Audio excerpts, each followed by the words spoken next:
Football যে কতটা নিষ্ঠুর নেইমারকে না দেখলে তা কখনোই জানাই হতো না। তিনি ফুটবলের রাজা হতে এসেছিলেন, কিন্তু ভাগ্য তাকে বানিয়েছে ফুটবলের দুঃখী রাজপুত্র। নেইমারকে ছাড়া ব্রাজিল রংহীন, আসলে তাকে ছাড়া ফুটবলটাই রংহীন। নেইমার ইনজুরিতে পড়েন, ফিরে এসে আবার ইনজুরিতে পড়েন, আবার ফেরার চেষ্টা করেন, এভাবেই কেটে গেল 10-10টা বছর। নেইমার ভক্তরাও শিখে গেছেন অপেক্ষা কাকে বলে, আক্ষেপ কাকে বলে।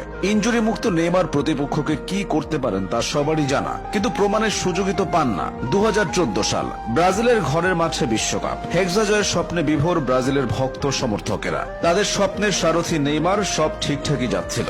কোয়ার্টার ফাইনালে কলম্বিয়ার মুখোমুখি হয় ব্রাজিল। ম্যাচ জিতে সেমিফাইনাল নিশ্চিত করে সেলেসাওরা। তবে অন্ধকার অনিশ্চয়তায় চলে যায় তাদের যুবরাজ নেইমারের ভবিষ্যৎ। ম্যাচ জয়ে সেদিন আনন্দ উল্লাস হয়নি, বরং বিষাদের বর্ষণে ভিজেছিল সমর্থকেরা।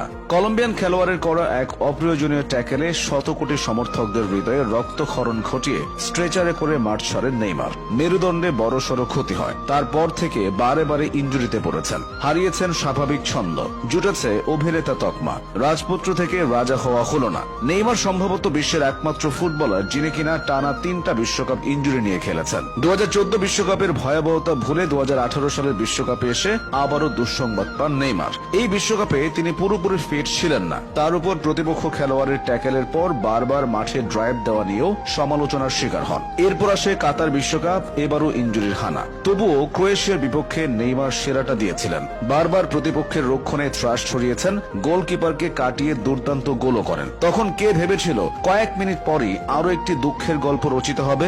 মেসি রোনালদোর মতো নেইমারও বড় বড় শিরোপা জিতেছেন। ব্রাজিলের জন্য মরীচিকা হয়ে থাকা অলিম্পিক ফুটবলের সোনাও ধরা দিয়েছে নেইমারের সৌজন্যে। তবে সেসব এখন সোনালী অতীত। ব্রাজিলের হয়ে নেইমার বেশ সাড়া ফেলেই অভিষিক্ত হয়েছিলেন।